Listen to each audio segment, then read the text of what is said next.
Book 3 has a number of lessons on the last kind of verbs in Latin that you need to know, which is the subjunctive mood. And once you've learned the subjunctive, you'll know the 31 forms of every single verb. That means if I told you to make a synopsis of the verb amo, amare in the second plural, you would write 31 different verb forms. So some of you who have been with me for 5 years, you can look back. That's a tremendous amount of knowledge that you have. So well done. All right, let's get started. Subjunctive mood. Now, there are 3 moods in Latin, and you've learned 2 of them. The first one is the imperative, and the imperative gives a command. I could say, sit down. And indicative gives the facts that have happened. If I said the elephant sat down, that's not a command, that's not a question, right? The elephant sat down. Are happening, the elephant is sitting down. So things that have happened, things that are happening, or things that will very likely happen in the future. The elephant will sit down. So the last mood that you need to learn is called subjunctive. And it is used for things hoped for or hypothetical actions that are possible but may or may not come true. So basically, things that you hope or wish were factual real but have not yet happened, and you're not really sure if they're going to happen. So before we talk about how to translate the subjunctive, let's talk about how to form the present active and passive subjunctives. So in order to indicate that a verb is in the subjunctive, there is a vowel change. To know what conjugation a verb is, you've known this since the beginning, you look at the second principal part, right? The infinitive. And if you look down here, you should know all these well by now. Stem of each of these ends in, first is A with a macron, second is E with a macron, third and third I-O are both E, and fourth is an I with a macron. Now, in the subjunctive, first, the A in first conjugation, the A becomes an E, right? And in second, the E with a macron becomes an EA. And third, the E becomes an A. And third and I-O and fourth really behave, the third I-O behaves like a fourth conjugation verb. And the E in third I-O and the fourth, the I, they both become IA. So what you need to memorize is the phrase, let's beat that giant. If you can remember that, then you can remember the order. Let's beat that giant. There's other ones out there too, but I like this one because it's pretty easy, and I like the fact that this is first, this is second, this is third, this is fourth, and of course the IO verbs of 3. They're just separate words, so that helps me remember. Okay, now let's talk about how to form it. The present active subjunctive. Now to form the present active subjunctive, you take the present stem and change the vowel. Remember, let's beat that giant. So A becomes E, right? E with a macron becomes EA, E without a macron, and then E, the third IO, or I for fourth become IA.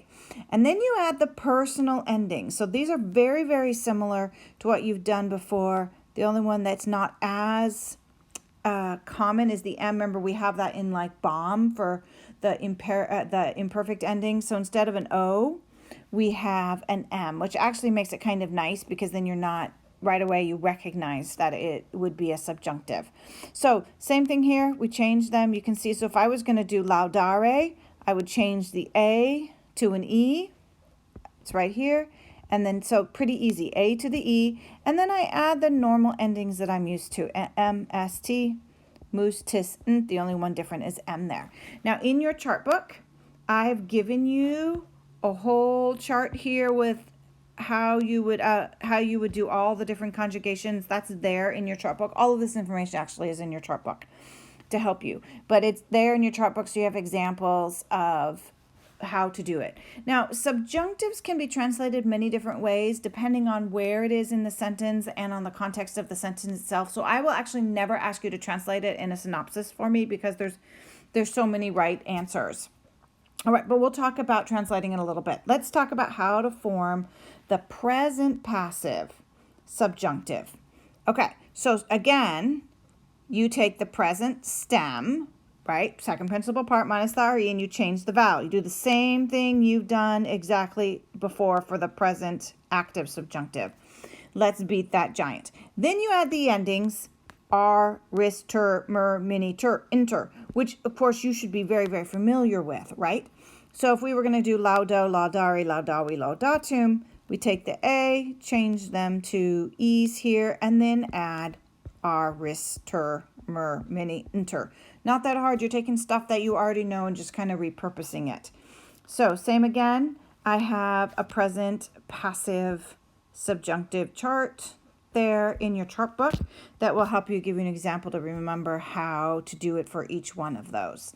By now you should be so familiar working with verbs that this is pretty easy. You just have to remember that it's that you're trying to do it in the subjunctive. Okay, so just as some verbs are also irregular in regular conjugations, in the indicative, that's the other, what we call it, remember the indicative, those verbs are also irregular in the subjunctive in the present tense only. So every other tense, they're normal, they're regular. So you do need to memorize these, and they're in your chart book. So sum, which is, you'll see this one all the time. So sum, possum, volo, nolo, malo, eo, fero, and fio. Those are really common ones. You have a whole page in your chart book that lists those there so you can find them, but you do need to recognize them. Otherwise, you're going to see this all the time, and you're going to have sit, and you're going to have no idea what it is. Okay, let's talk about something called independent uses of the subjunctive. So the subjunctive has a variety of different independent uses. Remember, an independent use, it means it's used, the subjunctive verb is part of the main sentence. It's part of an independent clause. It's not in a dependent clause. Remember, independent clause can stand alone as a sentence. A dependent clause has a subject and a verb, but it doesn't make complete sense by itself. It's not a complete sentence. So independent use is subjunctive. Just means they're in, it just simply means that they're used in independent clauses. So nothing tricky there. You know about independent clauses, you know about dependent clauses, right? So nothing really new here. Now, we're going to look at 5 ways a subjunctive can be independent. So even though these 5 ways look exactly the same, here's where we get into translation. The translation of each is different, which is why I told you earlier that the context of the sentence determines the translation. So I'm not giving you, I'm just giving you this overview, right? All of this stuff is in your chart book, so make sure you have your chart books with you, that you review it, that you go over it. You can use it to help you with your homework. Okay, potential. So the potential subjunctive expresses something that is possible. It has the potential to happen, but it might not. And the translation is according to the context. We could do would, could, may, might. Those are all. So we could fight, we might fight, we would fight, we may fight. And you could see the difference depending on what's going, how you translate depending on what else is going on in the sentences around this. So the surrounding context of the conversation determine which is one you choose. So even though we're going to only learn the present active and passive subjunctives this week, I'm going to give you the rules for translating each tense in this video so you can see the difference in translating between the tenses. Remember, again, all of this is in your chart book so you can reference as you need it. So if the verb is imperfect, it's often appropriate to add the word have. If the verb is pluperfect, you always add have. And when expressing the negative, something that is not able to happen, you use non. We know that it's not, okay? So present tense deals with what is possible in the present or future. An example would be quis familiam defendere dubitet. Who would hesitate to defend his family? Okay? Imperfect deals with what was possible in the past. Quis eo tempore bellum cuperet. Who could have desired war at that time? Right? Could have. Right? Who might have desired war at that time? Who did desire war at that time? So you can see how what the context of the sentence is going around. So when you're going to translate some of these sentences, there'll be lots of options because we're only doing one sentence. We're not translating at this moment a whole paragraph. So just keep that in mind. There are going to be lots of options when you do sentences. Okay. Pluperfect appears most frequently in conditions. That's the if-then statements. And we'll do more about conditions later, but I just want to make you familiar. So, nisi naues deletai essent effuisestis. Oh, effuisetis. All right. If the ships had not been destroyed, y'all would have fled. Okay. So, that's an if-then. And you'll see this potential subjunctive phrase quite frequently. May say. Someone may say, right? They might. We don't know. Remember, subjunctive deals with that it's something that may or may not happen. All right, so that's the first one. Deliberative. So the deliberative subjunctive appears in questions, which are often rhetorical, which means you're not really asking the answer. You're kind of implying that you already know the answer. Did you eat my pie? And I'm kind of accusing you of eating my pie. That's a rhetorical question. All right. It asks what one ought or might do. Frequently occurs in the first person singular. Okay. The question is, are we to fight? You're like, well, fighting may or may not happen. I'm deliberating on what may potentially happen. So it's deliberative. I'm trying to make up my mind here, right? Should I have fought?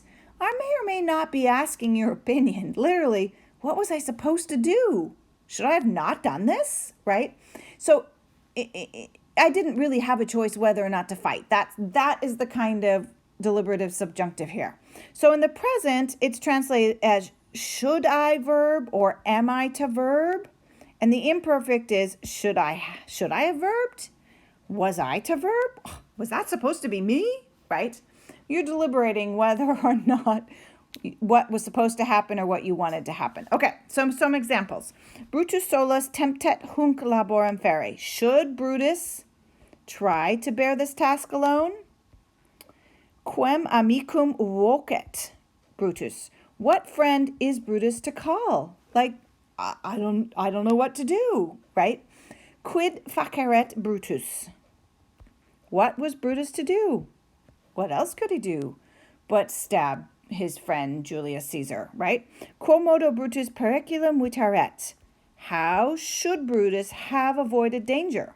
And you're saying it may have not really been possible for him to do that. So I'm not asking a straightforward question. I'm deliberating, right? That's why it's a deliberative subjunctive about what should happen. All right. Optative. Now, this kind expresses a wish, a desire, or hope that something would or would not happen. All right? And a positive wish is expressed by utinam, a negative by ne, or ne utinam. Would that, ellipsis, not. And it can translate it as wish that, would that, oh that, or if only. If only we could fight. Or I wish that we had not fight. So I wish that not happened. Almost you can think of it as an option. Oh, I wish I had that option, right? All right, so present, would that I may do this. It's a possible wish for the present or the future. Imperfect, would that I were verbing or would that I verbed. It's an unfulfilled longing pertaining to the present, but the thing didn't happen in the past, right? Pluperfect, would that I had verbed. Unfulfilled longing pertaining to the past. All right, examples. Let's take a look at this. Utinam brevis sit hic labor. Would that this task may be brief. I wish I had this option, right? Brevis sit. So remember, this is the sum essay in subjunctive. It's going to look like sit. So take a good look at that and look in your chart book so you get to recognize that. So may this task be brief. And I notice there's no utinam because it can be omitted in the present tense. So you might not always see it there. So that's not all. Utinam is not always a trigger if it's in the present tense. So just know that. Utinam nunc volarem. If only I were flying now. Wish I had that. Remember, it's optative. Option. Utinam hunc laborem amarem. If only I liked this task. Utinam ne tantum illuvium viam fecisem. Would that I had not made such a great mess. I wish I had chosen that option in the past, right? Okay, jussive. Now, jussive is a polite command, and it's frequently given in the third person. So think of it, it's a polite command. So it's really sort of a request, but more than just a request, or it's an exhortation, encouragement to do something or to stop doing something. That's an exhortation. So, but you're commanding somebody, but you're being polite about it. And first and third person translate as let subject verb. And second person translates as you should verb. And it's an exhortation rather than a direct command, right? It's not an imperative. It's a really strong suggestion, right? And first person jussive is called hortatory. So just so that you're familiar with that. So if I said, let's fight, that would be hortatory because it's first person, right? So I'm not commanding you to fight. It doesn't mean that we're going to go fight. It's possible that we will fight, but just because I suggest it doesn't mean it will happen. You can always decline. So it's not a direct command, right? But I'm hoping, remember it's subjunctive, so it's a wish or a hope or desire that may or may not happen. I'm going to suggest it, but it may not happen. All right, first person examples. Nunc de haec re cogitem. Let me now think about this matter, right? So you're going to see a lot of let us, let me, that kind of thing in first person. Ab urbem ambulemus. Let us walk to the city. Now you're making a suggestion, right? You've been with a group of friends and they don't know what to do and you're like, let's do this. That's what you're doing in the English is you're making this strong suggestion, but you're being polite about it. So it's a polite command. All right. I'm going to skip to third person really quickly because it's got that same let. Let us do that. Audiant ille feminae esse fortes. Let those women dare to be brave. Discipulis discat aut discedat. Let the student either learn or leave, right? So the whole let us sort of thing is polite. So second person examples. Civis bonis sitis. Be good citizens. Again, do you see that you're going to have to get used to that. That's the to be. All right. Semper speris. You should always hope. And it's meant to be an encouragement, an exhortation of sorts to encourage you to do something, but we're doing it politely. All right. So if we have a negative jussive or hortatory, it translates, so that means let's not do this, right? It translates let something not, right? Or do not verb, but it's not a direct command. And it's preceded by a nay, and that is a really good clue. And it's frequently in the first person plural. So let's not fight, right? Therefore, jussive was let's fight, and the negative jussive, let's not do that, let's not fight. So, ne volare temptes fionicopotere. Oh, I've never said that word before.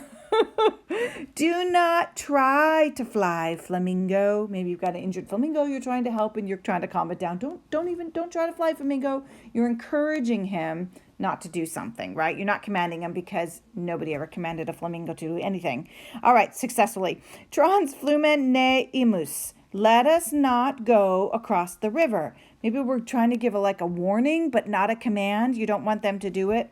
Ne dicere tempta verint. Let them not try to speak. And ne me temueris. Do not fear me. Don't be afraid of me. It's not don't you do this, right? Don't feel that way. It's like don't. You're encouraging somebody, you're exhorting them politely not to do something. All right? So, question. Jussive versus optative. Oh, I want to go back and tell you one thing. Do you notice the second set of sentences contain perfect subjunctives, but they translate as present? Erint, remember, temu eris. This often occurs in a negative hortatory jussive expression. So just keep an eye out for that. All right, jussive versus optative. If utinam is omitted before a present tense optative subjunctive, remember it doesn't have to be there, the optative may be easily mistaken for a hortatory, which is the first person command, present command. So what you have to do is use context to decide which is intended. So this is in your chart book. Just, I want you to know that it's here. We'll go over it and you have now reference. So remember, a hortatory is a command or an exhortation. So if I said, epistulam ad te metamus, let us send you a letter. So let us send us a letter to you. So basically, we're commanding ourselves to send a letter. We're commanding ourselves to send. Let us do this, right? An optative is to wish or to hope for something, right? We wish it was an option. That's an easy way to remember that. Epistulam hodi accipiamus. May we receive a letter today. So it is a wish. We wish that we will receive a letter. So there's the difference. What is it asking? Is it giving a command or an exhortation, or is it hoping and wishing for something? All right, let's review.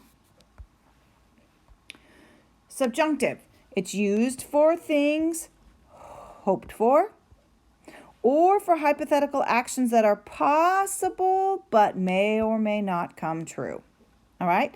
Independent subjunctives. These are the 5 kinds that we learned that will be in a main clause, or as I said, or complete sentence of a main clause, or an independent clause, right? An independent clause is a complete sentence on its own. All right. Potential says the potential subjunctive expresses something that is possible.